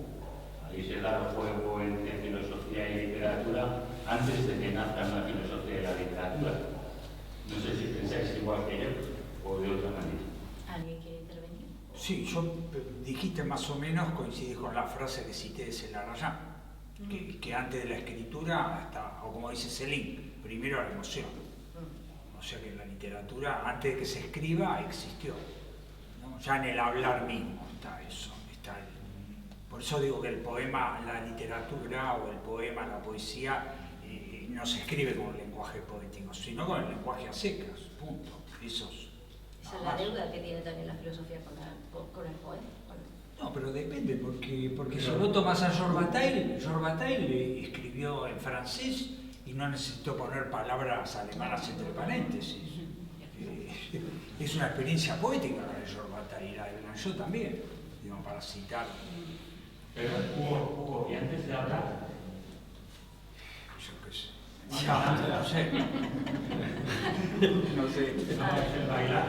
No sé, la Odisea del Espacio, que hablábamos el otro día con Isidro y Javier. Zacarías tiene la voz. ¿Tú eres? Quería preguntaros por la lectura que hacen tanto filósofos de la filosofía y de la literatura como escritores de la literatura y de la filosofía.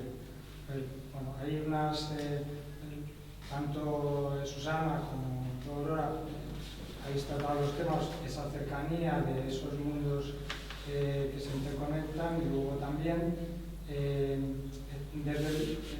pensando desde el lado ese, una cosa que me ha gustado mucho que has dicho, esa invitación al laberinto y a la idea de romper la trama, destramar y todo eso. Tanto escritores como filósofos muy conocidos del siglo XX, las influencias que tienen del otro campo, y digamos el distinto, es muy grande, muy extendido.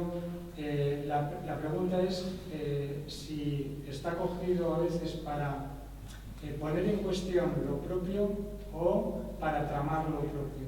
O sea, si sirve como laberinto o si sirve para tramar.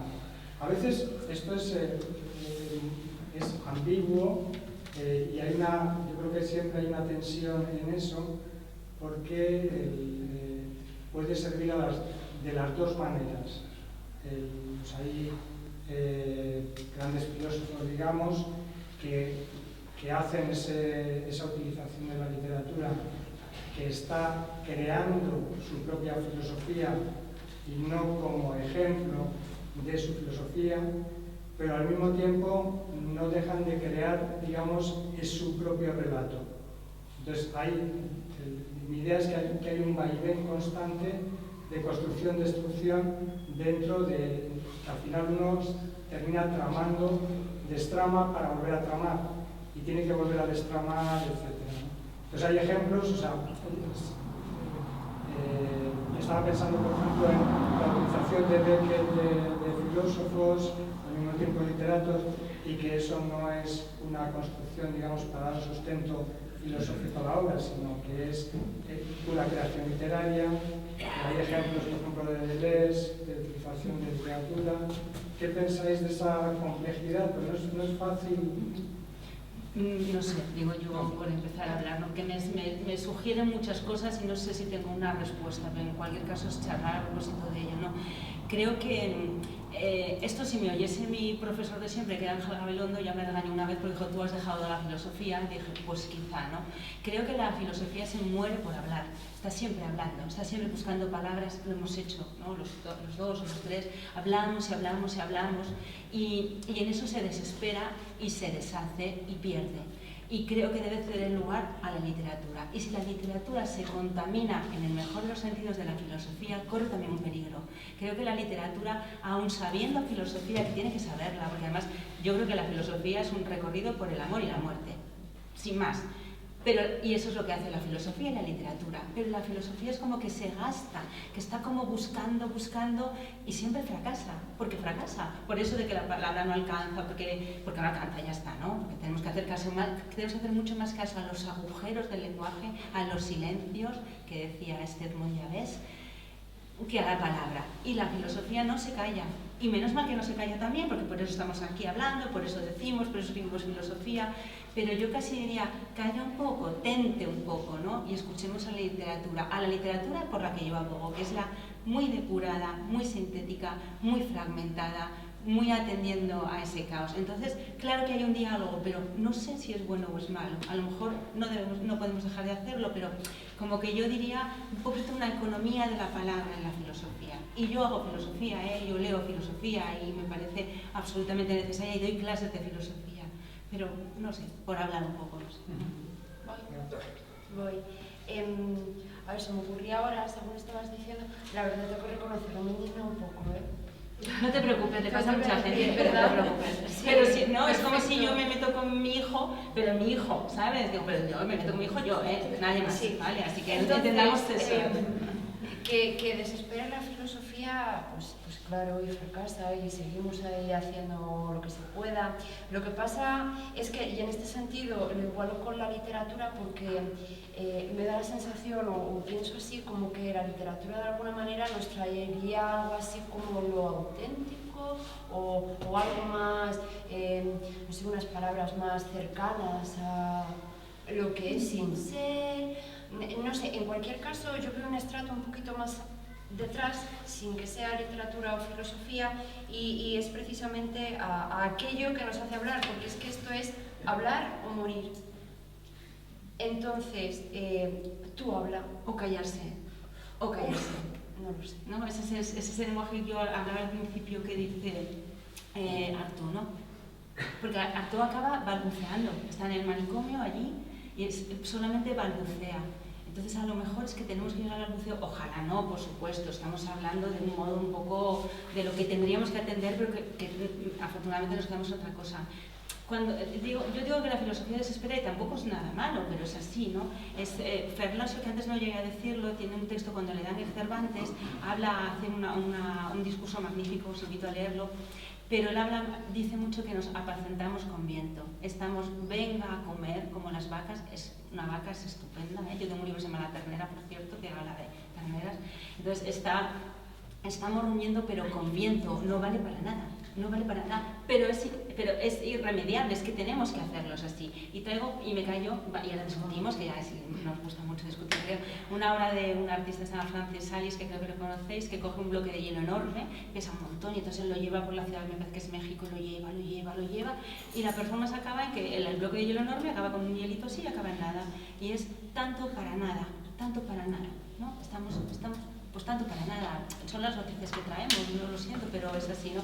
Pero no podemos dejar tanto, porque a lo mejor si lo que hacemos es pues acostarnos, como hacemos los literatos, nos hacemos unos acostados, ¿no? Leemos en la cama, nos morimos en la cama y ya está. Y no queremos tomar vinos y esas cosas, ¿no? Vale. Sí, creo que sé por dónde vas con esto que hablaba yo de la dimensión narcisista del arte o de la literatura, el acomodarnos, el apaciguarnos. Pero claro, yo eso de callarnos, digo, y es que yo no me callo nunca, entonces hay posibilidad de silencio es lo que nos dentro incluso de la cabeza. Es lo que nos compete, es lo que de verdad nos corresponde. Yo lo creo. No sé si he contestado o a lo mejor... Con respecto a esto que estáis diciendo, yo creo que si la palabra no vehicula el silencio, no hay palabra. Entonces, por eso que no podemos ir de un sitio, por eso claro. Ir de un sitio a otro. Es eso. El silencio también forma parte del lenguaje. Claro, pero como yo... en la música, la componente casi esencial es el silencio. Entonces, si no hay la nota musical, sin el espacio, sin nota no dice. Claro. Entonces, la palabra, el vacío, lo que no alcanza. Ve que lo dice de una manera muy sencilla, ¿no? En un momento determinado que marca las imposibilidades absolutas, radicales de decir. No hay nada que decir. Ni quién que pueda decirlo, etc. Entonces, elabora una serie de condiciones negativas absolutas y lo único que salva es mostrar las condiciones de la imposibilidad. Perdonad, a ver, ya vamos con poco tiempo. Hay una palabra pedida. No sé si alguien más quiere pedir la palabra, que si no, que caiga Isidro siempre. había pedido. Isidro, pues bueno, 3 palabras, por favor. Ah, bueno. Sí, no, estamos en ello. Voy un momento al baño. A ver, está Isidro, después tú, Teresa y... Ay, sí, no, tú también estás antes. Está Fidel está primero. Vamos allá. Fidel, Isidro y Teresa. Qué bien. Y tú también. ¿Y tú eres, perdona? Ya, pero Javier. Claro, ahora somos pocos aquí. Es que yo no quiero cortar esta conversación que había aquí, que me pareció muy interesante, entonces por eso, pero bueno, la dificultad, pero en fin, si puede ser conciso, lo más concisos que podáis. Pero... Lo prometemos. A ver, Isidro. No, perdón, Fidel primero, perdón. Sí, no, a mí, bueno, yo voy a criticar a mi hijo también. Muy bien. Que es que la literatura, la poesía... No, la filosofía. Ah, muy bien. Soy filósofo. Muy bien.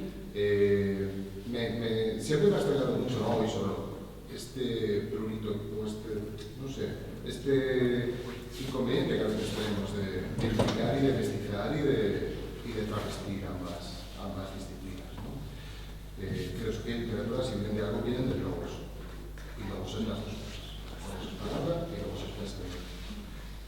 Yo me pregunto, y os preguntaría a todos, a vosotros y a todos los que estéis aquí, ¿la República de Platón qué es?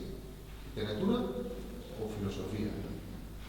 Y quien dice eso dice Utopía de Tomás Moro, La Flor del Sol de la Panera, El Grande de Voltaire.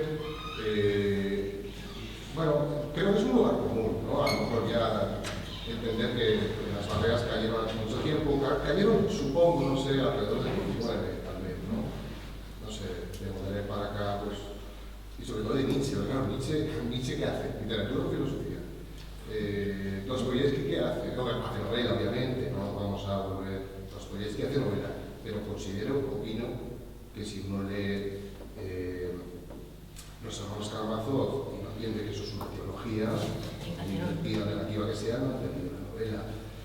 Considero que si uno lee Crimen y Castigo y no entiende que eso es una antropología, opino que no se ha entendido muy bien la novela. Tampoco no es una opinión. Que si uno ha leído Los Demonios y no ve que hay una filosofía política, pues no es un demonio, ¿no? no sé lo que es. Entonces, nos podemos quedar a un nivel muy superficial y decir, bien, comentaba antes Susana, ambas aspiran a la verdad, no lo sé. A mí me enseñaron que la filosofía aspira a la verdad y en cambio la literatura aspira a la verosimilitud. Pero no creo que eso sea un defecto ni una tara en absoluto, ¿no? De hecho, me quedo con Nietzsche cuando decía que la verdad es una mentira de la cual hemos olvidado que lo es. Y entonces, en ese sentido, tal vez la filosofía sea un género literario del cual hemos olvidado que lo es. Lo cual no creo que sea ningún demérito, para nada. Más bien al contrario, ¿no? Uno de los más ilustres o interesantes desde mi punto de vista. Y a lo mejor uno de los que lo veía más claro lo tuvimos muy cerca, que era Antonio Machado, ¿no? Juan de Mairena, el filósofo rumboso, decía en el Juan de Mairena, Antonio Machado, aquello de que el filósofo es el poeta que se cree sus metáforas, ¿no? Claro, es posible, pero mi pregunta sigue siendo, ¿por qué muchas veces somos tan renuentes al cruce, al cuerpo? ¿Por qué esta dificultad, por qué este intento de seguir poniendo barreras y géneros cuando los géneros en literatura, pues ya me dirás cuando caían los géneros literarios, ¿no? Bueno, si os parece, damos las palabras a todos y luego si queréis intervenir vosotros. ¿O tú quieres intervenir ahora? Sí, no, da igual. Que estoy de acuerdo, que básicamente estoy de acuerdo, que si ha dado la impresión, da igual, de que yo hacía una tajante de diferenciación, no, al revés. La evidenciación es importante y necesaria y ya está. Y mi tesis es encontrar un punto en el que las dos convergen que me interesa especialmente, que es la identidad personal, pero cómo no todo lo que estoy diciendo. A ver, Isidro. Sí, yo creo que va a sonar muy Foucaultiano lo que diga. ¿Muy qué? Muy Foucaultiano lo que diga, en cuanto que voy a decir, contradiciendo además a Simón, que planteaba justo lo contrario, que la literatura es un invento muy reciente.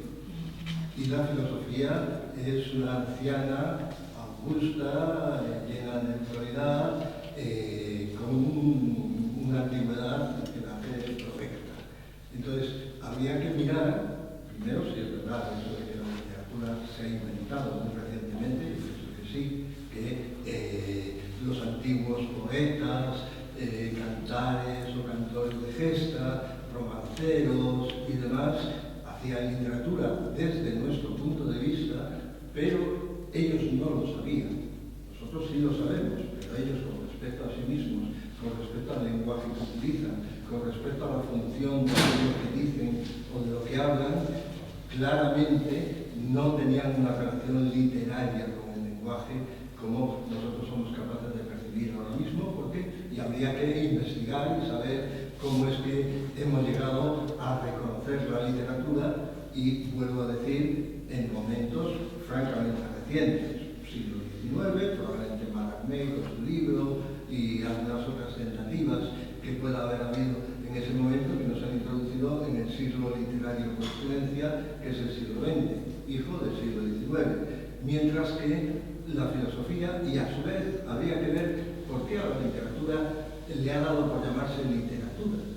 En cuanto a que nosotros sabemos, por ejemplo, por ejemplo, la filosofía, que parece un planeta totalmente distinto al de la literatura, y yo opino que en gran medida lo es, la filosofía nace preguntándose sobre sí misma y dándose razón a sí misma y de sí misma, como esa amistad con la sabiduría o esa búsqueda de la sabiduría que no se completa nunca como tal sabiduría. Ella, la filosofía, sin embargo, durante mucho tiempo ha tenido su relación particular con el lenguaje, que a su vez ha sido representada especialmente por lo que podría llamar un género lingüístico, pero no literario, por la retórica. Es decir, durante mucho tiempo el filósofo ha sido el aliado del retórico o el retórico el instrumento del filósofo, para decir lo que quiere decir, es decir, la verdad. Ahora, probablemente la filosofía ha caminado hacia el agotamiento durante todos estos siglos y milenios, incluso en los que nos encontramos, como los que hemos encontrado la filosofía. Y en ese camino hacia el agotamiento ha tenido una suerte enorme. Ha tenido la suerte de encontrarse con la literatura y con el camino que abre la literatura, que, a diferencia de, por ejemplo, la pintura, la escultura, la música, etcétera, etcétera, que tienen también su lugar, incluso su momento de nacimiento en gran en ella también en fechas recientes, con la estética, que más o menos inventa Hegel a partir de ciertos intentos que vienen de poco antes, de poquísimo antes como Kant, pero la filosofía se encuentra con ese trato con el lenguaje que la ha hecho despertar, que la ha hecho salirse un poco de sus casillas, cuestionarse a sí misma, vuelvo a decir, al lado de la literatura, con esa necesidad que plantea la literatura, no tanto de decir la verdad, que es el mundo de la filosofía para reinar ella, sino de moverse en un mundo de ficción, de engaño, de mentira, de cosas inverosímiles, etc. Y fundamentalmente, como está acabo también, fundamentalmente la filosofía se arrogó durante siglos y milenios el derecho a decir la última palabra. Y de hecho sigue teniendo el derecho a decir la última palabra, excepto que su experiencia le ha demostrado que esa última palabra no tiene o no llega nunca a tener lugar. Y a su vez ha aprendido de la literatura a multiplicarse, a generarse sobre sí misma, a dar vueltas acerca de sí misma, a utilizar el lenguaje de una manera que nunca soñó utilizar, vuelvo a decir, a lo largo de tantos milenios que la filosofía ha estado ejerciendo su autoridad. Y gracias a la literatura se ha liberado de esa necesidad. Tiene muchas últimas palabras, sigue sabiendo que tiene el derecho a la última palabra, pero ha llegado también a saber, precisamente gracias a la literatura, que esa nunca llega. Gracias. Isidro. Ahora Teresa. Es Celsa. Ah, Celsa, perdón. Bueno, nada mismo. Vuelvo atrás en el tiempo porque me quedé con lo que decía Aurora respecto a los vacíos, a los silencios, etc. Y por de formación profesional, evidentemente, yo acudo a las artes plásticas. Hubo un momento en la historia del arte en el que el artista lo que quería era dar, es una contradicción, el lenguaje al vacío, al hueco. Lo importante empezó a ser el hueco, en escultura o la pintura en blanco, la pintura en negro, en pintura, ¿no? Entonces, yo estoy muy de acuerdo con Aurora respecto a esa parte, digamos, del silencio, la importancia del silencio, ¿no? En este caso, del vacío, me recordó, era simplemente nada más que ese detalle, ¿no? Sí. Gracias, Teresa. Javier. Sí, yo mi intervención se remite al título de la ponencia. Es decir, la pregunta es, ¿qué entendemos por juego? El juego siempre es una confrontación entre dos opciones. Y evidentemente es filosofía una opción que no sabemos desarrollar en términos de cuáles son los elementos o atributos de esa filosofía y de literatura. Estamos hablando de modernismo, metamodernismo, posmodernismo. Habría que acotar más, pero todo juego se remite a la matriz de Paz. Es decir, ¿qué es lo que está dispuesto a ceder la filosofía a cambio de la literatura o la literatura a cambio de la filosofía, en el supuesto de que estuviéramos hablando de un juego cooperativo, que no es el caso? Estamos hablando de lo que se llama el juego del prisionero, del dilema del prisionero. Es decir, siempre hay uno que quiere ganar a cambio de otro. Entonces, lo que estamos comprobando, por lo menos me ha resultado un poco, digamos, confuso, es cuáles son los elementos de la teoría del valor que están en juego entre filosofía y literatura. La pregunta es, ¿filosofía y literatura o están hablando, por ejemplo, si fuéramos hablando de la matriz de Paco, estaríamos hablando que podrían ser el pensar, la palabra, la realidad, podría ser una hipótesis. Y si estuviéramos hablando de que filosofía y literatura estamos hablando de la misma cosa, de la realidad, yo lo que estoy viendo en algunos, por ejemplo, en alguna universidad alemana, están concentrados en intentar resolver este problema. Y están recurriendo a una cosa que me parece muy interesante. Y es un problema que viene de la física. El problema de la física se llama el problema de la complementariedad, el resolver la indeterminación de la palabra. Porque toda palabra, evidentemente, es indeterminada, sobre todo a partir de mañana. Lo mismo que el arte. Evidentemente, allí han llegado a una conclusión. Es que esa resolución de la indeterminación es, voy a poner un ejemplo, la luz, evidentemente, puede ser explicada por la teoría de las partículas o por la teoría de la ondulación. Pero sol es la luz. Estamos hablando de que si la realidad es a la vez filosofía y literatura. Estamos hablando si la ciencia y la poética es lo mismo en términos de realidad. Es decir, no hay realidad si no hay ciencia, y no hay realidad si no hay poética. ¿Son inseparables o son juntas? Y la pregunta es, ¿qué es la palabra? Antes decía allí, la palabra en el silencio. Clarísimamente es uno de los elementos de la palabra. Pero si nos remitimos a lo que, sobre todo a Saussure, lenguaje, lengua, palabra. ¿Qué es la palabra? Aquí nadie ha hablado de la palabra, excepto, es decir, a mi modo de entender, lo que ha dicho González. Y la palabra, evidentemente, se resuelve en el discurso y la voz en un momento determinado y es del sujeto. Y mi palabra es distinta a cualquier otra palabra. Eso es lo que quería decir. Estamos hablando de... Gracias. Sigamos en el juego. Vale, muchas gracias. Y bueno, no sé si alguien de la mesa quiere decir algo, si no, yo creo que ya por la hora que es podemos dar por concluida esta... Yo quiero recordar una lectura, Sí, solamente por supuesto. creo que hay que hablar de la palabra, y aquí sí hemos hablado de la palabra, y os recuerdo una lectura de un texto de Foucault que habla sobre Brisset, un texto muy pequeñito que son 7 sentencias sobre el séptimo ángel, que habla de cómo el lenguaje es una ciénaga donde las palabras saltan gramaticalmente. Seguramente no contesta esta última intervención, pero creo que nos da muchas pistas para hablar de lo que es la palabra, ya no la literatura, y entonces el discurso, la respuesta sería otra, o sea, la conversación sería otra, no ya la literatura, sino la palabra entendida de esa manera. Si, quien conozca el texto, os lo recuerdo, y quien no lo conozca, lo recomiendo mucho.